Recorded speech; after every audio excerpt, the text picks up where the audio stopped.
കണ്ടില്ലയോ നബിയെ, അങ്ങ് കണ്ടില്ലയോ നബിയെ. ഖുർആനിൽ അലം തറ പോലെയുള്ള അള്ളാഹുവിന്റെ പ്രയോഗങ്ങൾ അങ്ങ് കണ്ടില്ലയോ, അത് റസൂലുള്ളാഹി സ്വല്ലല്ലാഹു അലൈഹി വസല്ലമ തങ്ങളോടുള്ള അള്ളാഹുവിന്റെ അഭിസംബോധനയാണ്. പക്ഷേ നബി തങ്ങളുടെ കാലശേഷം സർവ്വ മുഅ്മിനീങ്ങളോടുമാണ്. അങ്ങനെയാണ് അതിന്റെ ആശയം. എല്ലാ മുഅ്മിനീങ്ങളോടുമാണ്. പിന്നെ അലം തറ, നിങ്ങൾ കാണുന്നില്ലേ? അലം തറ കൈഫ ഫഅല റബ്ബുക, നീ കാണുന്ന, നമ്മൾ ഓരോരുത്തരോടും അള്ളാഹുവിന്റെ ചോദ്യമാണ്. അലം തറ, അങ്ങ് കണ്ടില്ലയോ നബിയെ, അന്നല്ലാഹ, തീർച്ചയായും അള്ളാഹു, യുസ്ജി സഹാബൻ, മേഘങ്ങളെ മെല്ലെ മെല്ലെ അല്ലാഹു തആല തള്ളിക്കൊണ്ടുപോകുന്നു. സുമ്മ യുഅല്ലിഫു ബൈനഹ, പിന്നീട് അവയെ അല്ലാഹു തആല കൂട്ടിച്ചേർക്കുന്നു. സുമ്മ യജ്അലുഹു റുകാമ, എന്നിട്ട് അല്ലാഹു അവകളെ ഒന്നിനുമേൽ മറ്റൊന്നായ അട്ടിയട്ടിയായ മേഘങ്ങളാക്കി അല്ലാഹു അതിനെ മാറ്റുന്നു. അങ്ങനെ അട്ടിയായ മേഘങ്ങളായി കാണുമ്പോൾ ഫതറൽ വദ്ഖ, അങ്ങേക്ക് കാണാൻ കഴിയും. അൽ വദ്ഖ്, വദ്ഖ് എന്ന് പറഞ്ഞാൽ അൽ മത്തർ, മഴ കാണാൻ കഴിയും. യഖ്റുജു മിൻ ഖിലാലി, അതിന്റെ ഇടയിലൂടെ മഴ വർഷിക്കുന്നത് നിങ്ങൾക്ക് കാണാൻ കഴിയും. അല്ലാഹു തആല മേഘങ്ങളെ മെല്ലെ മെല്ലെ, യുസ്ജി എന്ന് പറഞ്ഞാൽ മെല്ലെ, വളരെ സാവധാനത്തിൽ തള്ളിക്കൊണ്ടുപോരുന്നതിനാണ് അസ്ജ, യുസ്ജി എന്നൊക്കെ പറയാം.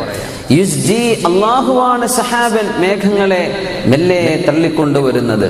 സുമ്മ യുഅല്ലിഫു ബൈനഹ, അങ്ങനെ പല ഭാഗത്തു നിന്നായി വരുന്ന മേഘങ്ങളെ പരസ്പരം പൊരുത്തമുള്ളതായി. തഅലീഫ് എന്ന് പറഞ്ഞാൽ മനപ്പൊരുത്തം എന്നാണ് വാക്കിന്റെ അർത്ഥം. മുഅ്മിനായ മനുഷ്യൻ ഇൽഫുൻ അലൂഫ്. ഇംഗ്ലീഷിൽ അലൂഫ് എന്ന് പറഞ്ഞാൽ നേരെ ഓപ്പോസിറ്റ് ആണ്. തീരെ മനപ്പൊരുത്തമില്ലാത്ത ആൾക്കാണ് അലൂഫ് എന്ന് പറയാം. വളരെ പരുക്ക ഹൃദയനായ ആളുകൾക്കാണ് ഇംഗ്ലീഷിൽ അലൂഫ് എന്ന് പറയാം. പക്ഷെ അറബിയിൽ അലൂഫ് എന്ന് പറഞ്ഞാൽ ഏറ്റവും നല്ല മനപ്പൊരുത്തുള്ള ആളുകൾക്കാണ്. മുഅ്മിനായ മനുഷ്യൻ അങ്ങനെയാണ് എന്നാണ്. യഅലിഫു, മുഅ്മിനായ മനുഷ്യൻ ഇൽഫുൻ അലൂഫുൻ ലാ ഖൈറ ഫീ മൻ ലാ യഅലിഫു വലാ യുഅലഫ്. മുഅ്മിനായ മനുഷ്യൻ എല്ലാവരോടും ഇണങ്ങുന്ന ആളാണ്, വളരെ പെട്ടെന്ന് ഇണങ്ങുന്ന ആളാണ്. പക്ഷേ ലാ ഖൈറ ഫീ മൻ ലാ യഅലിഫു വലാ യുഅലഫ്, ചില ആളുകൾ ആരോടൊക്കെ ഇണങ്ങൂല്ല, അവരോട് ഇണങ്ങാൻ ആരിങ്ങോട്ടും വരൂല. അങ്ങനത്തെ ആളുകളിൽ ഒരു ഖൈറുമില്ലെന്ന് റസൂലുള്ളാഹി സ്വല്ലല്ലാഹു അലൈഹി വസല്ലം പറയുന്ന ഒരു ഹദീസുണ്ട്. അപ്പൊ യുഅല്ലിഫു എന്ന് പറഞ്ഞാൽ അല്ലഫ എന്ന വാക്ക് ആ ആശയധാതുവിൽ നിന്നാണ്. പക്ഷേ അല്ലഫ എന്ന് പറഞ്ഞാൽ ഒന്ന് മറ്റൊന്നിനെ കൂട്ടിച്ചേർക്കുക, ഒരുമിച്ച് കൊണ്ടുവരെ, ജംഅ ചെയ്യുക. മേഘക്കൂട്ടങ്ങളെ അല്ലാഹു തആല ഒരുമിച്ച് കൂട്ടുന്നു. സുമ്മ യജ്അലുഹു റുകാമ, പിന്നീട് അവയെ അല്ലാഹു റുകാം, റുകാം എന്ന് പറഞ്ഞാൽ ഒന്നിനു മീതെ മറ്റൊന്നായി, പൈൽഡ് ഓൺ, ഒന്നിനു മീതെ മറ്റൊന്നായി കൂടിച്ചേർന്ന മേഘങ്ങളാക്കി അല്ലാഹു തആല മാറ്റുന്നു. അത് മാറ്റിക്കഴിഞ്ഞാൽ ഫതറ, ഉടനെ തന്നെ കാണാൻ കഴിയും. അൽ വദ്ഖ, മഴയെ കാണാൻ കഴിയും അങ്ങേക്ക്. യഖ്റുജു മിൻ ഖിലാലി, അതിന്റെ ഇടയിൽ നിന്ന് മഴ ഇങ്ങനെ വർഷിക്കുന്നു. വയുനസ്സിലു മിനസ് സമാ, അല്ലാഹു തആല ആകാശത്ത് നിന്ന് നിങ്ങൾക്ക് വർഷിപ്പിച്ചുകൊണ്ടേയിരിക്കുന്നു, അല്പാൽപമായി വർഷിപ്പിച്ചു തരുന്നു. മിൻ ജിബാലിൻ ഫീഹ, ആകാശത്തുള്ള പർവ്വതങ്ങളിൽ നിന്ന്. മിൻ ബറദിൻ, ഐസ് കട്ടയുടെ പർവ്വതങ്ങളിൽ നിന്ന്, ആകാശത്ത് നിന്ന് നിങ്ങൾക്ക് മഴ വർഷിപ്പിച്ചു തരുന്നു. ഫയുസീബു ബിഹി മൻ യശാ, അല്ലാഹു ഉദ്ദേശിക്കുന്ന ആളുകൾക്ക് അല്ലാഹു അത് എത്തിച്ചു കൊടുക്കുന്നു. ഫയുസീബു ബിഹി മൻ യശാ, അവൻ ഉദ്ദേശിക്കുന്ന ആളുകളെ അല്ലാഹു അതുകൊണ്ട് പിടികൂടുന്നു എന്നും അർത്ഥമുണ്ട്. ഐസിന്റെ കട്ടകളൊക്കെ മഴ വർഷിച്ചാൽ ചില സമയം അത് അദാബാണ്, ചെടികൾക്ക് നാശമാണ്, മനുഷ്യർക്ക് പ്രയാസമാകും, വീടുകൾ, അതിന്റെ റൂഫുകളൊക്കെ പൊളിഞ്ഞു പോകും ചില ഐസ് മലകളുടെയൊക്കെ വർഷം സംഭവിച്ചാൽ. അല്ലാഹു തആല ഫയുസീബു ബിഹി മൻ യശാ, അല്ലാഹു തആല മഴ വർഷിക്കുമ്പോൾ പറയുന്നത് മഴ ഇറക്കിത്തരുന്നാണ്. പക്ഷെ ഇവിടെ അസ്വാബ, അത് അല്ലാഹു പിടികൂടുന്നു എന്നർത്ഥത്തിലാണ്. ഐസ് മലകളിൽ നിന്ന് അല്ലാഹു തആല ആകാശത്ത് നിന്ന് മഴ വർഷിപ്പിക്കുമ്പോൾ അവൻ ഉദ്ദേശിക്കുന്നവരെ ഇതുകൊണ്ട് അല്ലാഹു പിടികൂടുന്നു. വയസ്രിഫുഹു അമ്മൻ യശാ, അവൻ ഉദ്ദേശിക്കുന്നവരിൽ നിന്ന് അല്ലാഹു അതിനെ തട്ടിമാറ്റുകയും ചെയ്യുന്നു. ചില ആളുകൾക്ക് ആ ശിക്ഷ വരില്ല, ചില ആളുകളിൽ നിന്ന് രക്ഷപ്പെടും. യകാദു സനാ ബർഖിഹി, ആ ഐസിൽ നിന്ന്, അതിൽ നിന്ന് ജന്യമായി ഉണ്ടാകുന്ന ബർക്ക്, ഇടിമിന്നലിന്റെ പ്രകാശം. ഇടിമിന്നൽ ഉണ്ടാകുമ്പോൾ ശക്തമായ പ്രകാശം ഉണ്ടാകും. ആ ഇടിമിന്നലിന്റെ പ്രകാശം യദ്ഹബു ബിൽ അബ്സാർ, മനുഷ്യന്റെ കാഴ്ച തന്നെ കൊണ്ടുപോകുമാറായിട്ടുണ്ട്. അത്രക്ക് ശക്തമായ പ്രഭയാണ് അല്ലാഹു തആല, ഇടിമിന്നൽ കാരണം ഉണ്ടാകുന്ന ആ പ്രഭ, അത്രയും വലിയ പ്രകാശമാണ് അല്ലാഹു ഉണ്ടാക്കുന്നത്. എവിടെ നിന്നുണ്ടാക്കുന്നത്? ബറദ്, ഐസിൽ നിന്ന്. ആകാശലോകത്ത് ഐസിന്റെ കണികകളായി മാറുന്ന ജലത്തുള്ളികൾ ഐസായി മാറി അതിന്റെ ചാർജിൽ നിന്നാണ് ഇടിയുണ്ടാകുന്നത് എന്ന ആശയം ലോകത്തിന് മനസ്സിലായത് 1980 ശേഷമാണ്. ഇടിയും മിന്നലുണ്ടാവുന്ന കഥ നമ്മൾ വായിച്ചതൊക്കെ ഇപ്പോൾ ഔട്ട്ഡേറ്റഡ് ആണ്. നമ്മൾ പഠിച്ചതല്ല ഇപ്പൊ ഇടി ഉണ്ടാവാനുള്ള കാരണം. മുമ്പൊക്കെ അങ്ങനെയാ പറഞ്ഞിരുന്നത്. മേഘങ്ങൾ, വിപരീത ചാർജുകളുള്ള മേഘങ്ങളുടെ അവരുടെ സംയോജനം കാരണം രണ്ട് മേഘങ്ങൾക്കിടയിലൂടെ അല്ലെങ്കിൽ മേഘവും ഭൂമിയും ഇതിന്റെ ഇടയിലൂടെ ശക്തമായ വൈദ്യുത ചാർജ് കടന്നു പോകുമ്പോഴാണ് ഇടിമിന്നൽ ഉണ്ടാകുന്നത് എന്നാണ് നമ്മളൊക്കെ പഠിച്ചു പോകുന്നത്. ഓർമ്മ ഉണ്ടോ എന്നറിയില്ല, നമ്മളൊക്കെ സ്കൂളിലൊക്കെ പഠിച്ചത്. പക്ഷേ ഇന്നത് തിരുത്തിയത് എപ്പോഴാ? 1980 ശേഷം, 20-ാം നൂറ്റാണ്ടിന്റെ ആ 80 വർഷങ്ങൾക്ക് ശേഷമാണ് സുബ്ഹാനല്ലാഹ് ഇടി ഉണ്ടാവാനുള്ള കാരണം ഐസ് കട്ടകളുടെ ചാർജുകളാണ് ഇതിന്റെ കാരണം. അല്ലാഹു തആല യകാദു സനാ ബർഖിഹി, ഹി എന്ന് പറഞ്ഞ ആ ബർഖ്, സന എന്ന് പറഞ്ഞ പ്രകാശം, കത്തിജ്വലിക്കുന്ന പ്രകാശത്തിനാണ് സന എന്ന് പറയാ. ബർഖ് എന്ന് പറഞ്ഞാൽ തന്നെ ഇടിമിന്നൽ. ഇടിമിന്നലിന്റെ ആ വലിയ പ്രഭ, ബർഖിഹി, അതിന്റെ ഇടിമിന്നൽ. ഏതിന്റെ?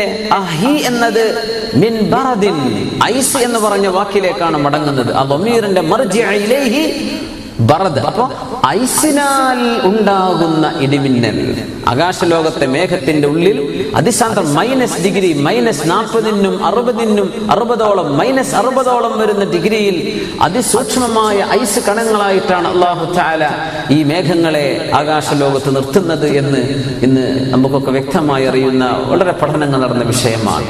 ആ ഐസിലൂടെയാണ്, അതിന്റെ ചാർജുകളിന്റെ വ്യത്യാസങ്ങളിലൂടെയാണ് സത്യത്തിൽ വൈദ്യുത തരംഗങ്ങൾ ഉണ്ടാക്കുന്ന ഇടിമിന്നലുകൾ ഉണ്ടാകുന്നത്.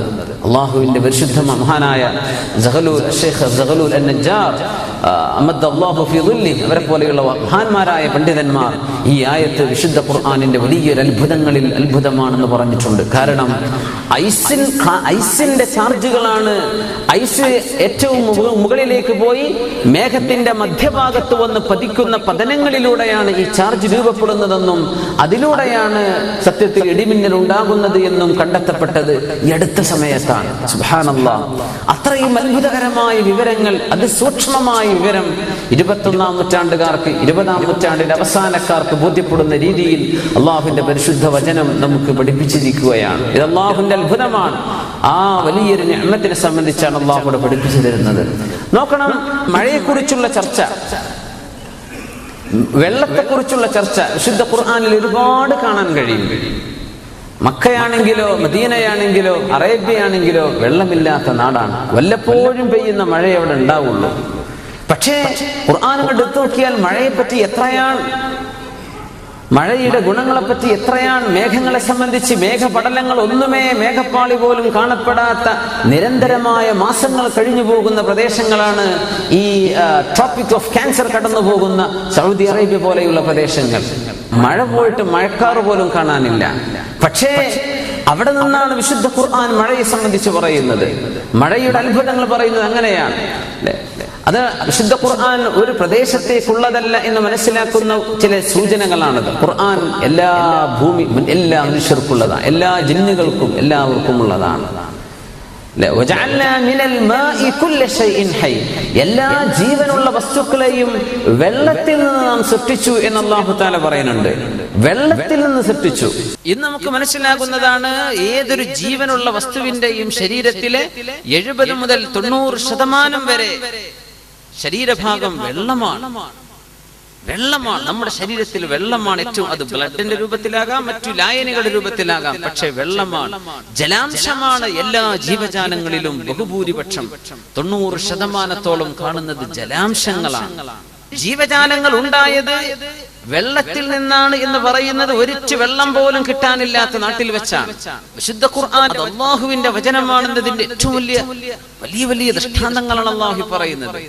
മനുഷ്യനുണ്ടായത്, ജീവജാലങ്ങൾ ഉണ്ടായത് മറ്റെന്തുകൊണ്ടുമാകാം. പക്ഷേ അറേബ്യയിൽ ജീവിക്കുന്ന ഒരു മനുഷ്യനെ സംബന്ധിച്ചിടത്തോളം വെള്ളത്തിൽ നിന്നാണെന്ന് ചിന്തിക്കാൻ കഴിയില്ല. കാരണം അതവർക്ക് ലഭ്യമല്ല. അത് ഏറ്റവും കൂടുതൽ ദൗർലഭ്യം അനുഭവിക്കുന്ന സാധനമാണ് വെള്ളം. വെള്ളമല്ലാത്ത മറ്റെന്തുമാകാമായിരുന്നു, പക്ഷെ അള്ളാഹു പറഞ്ഞത് വെള്ളത്തിൽ നിന്നാണ്.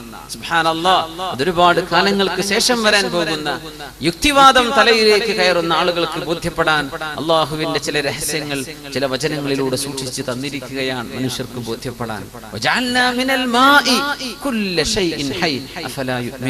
അവർ വിശ്വസിക്കുന്നില്ലേ? അവർ കാണുന്നില്ലേ? അള്ളാഹു പടച്ചത് ജീവജാലങ്ങൾ മുഴുവനും വെള്ളത്തിൽ നിന്നാണ്.